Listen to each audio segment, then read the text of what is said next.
afternoon. Nandito na kami sa Naga. Katatapos lang namin huminto doon sa isang gasoline station para magpagasolina sa driver at nag-uwi din kami. Nasa Nagas din kami. 2 hours pa bago kami makarating ng Albay. Albay kasi ang aming destination. Hindi na siya nag-artista.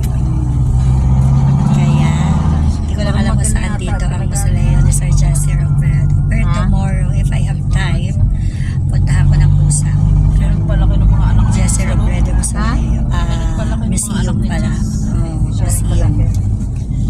Kaya, happy ako na nakarating ako ng Naga. Kaya lang, yung dreamland ko talaga, yung museum ni Sir Jesse Robredo. Bilang aking political idol, si Sir Jesse Robredo. Okay. Pero ganito pa din yung tsura pala ng Naga. Oo. Ito yung kalsada. Highway. Parang national road nila. Going to Albay. Pa-Albay po kami. Albay ang aming destination. Ito yung Sabado, kaya alam ko yung nanonood ako. Sino? Kwento ng buhay niya, ni Carly. At least ito paano lumabas na si Haring Araw kung kailan alas 2 na. Alas 2 pasado na po. Malis kami na Batangas alas 3 pasado ng madaling araw. Hanggang ngayon still traveling. O diba? Layo pala talaga ng Bicol. Kaya pala yung iba nag-aeroplano.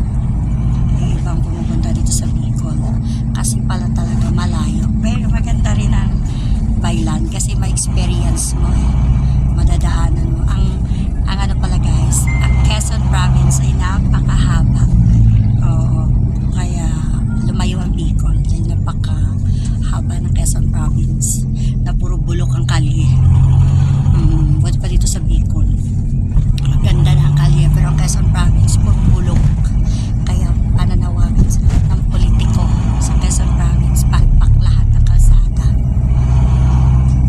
Walang good na politiko dyan. Sino kayo mga congressman dyan? Lopez Quezon, Atimonan, Kumaka, lahat. Ang pangit na kalsada. Binabaha pa kasi walang kanal sa gilid. Dapat kasi nilalagyan ng kanal para yung tubig na nanggagaling sa bundok, hindi siya didiretso sa kalye nang hindi masira ang kalye. Walang kanal. My God, mga politiko, nasaan ang budget ng gobyerno? Bakit pati kanal hindi nyo ma-Gcash? Ano yung number ko? Sir 961. Wait lang. Oo. 0961. 513 97. 97? Oo. 04.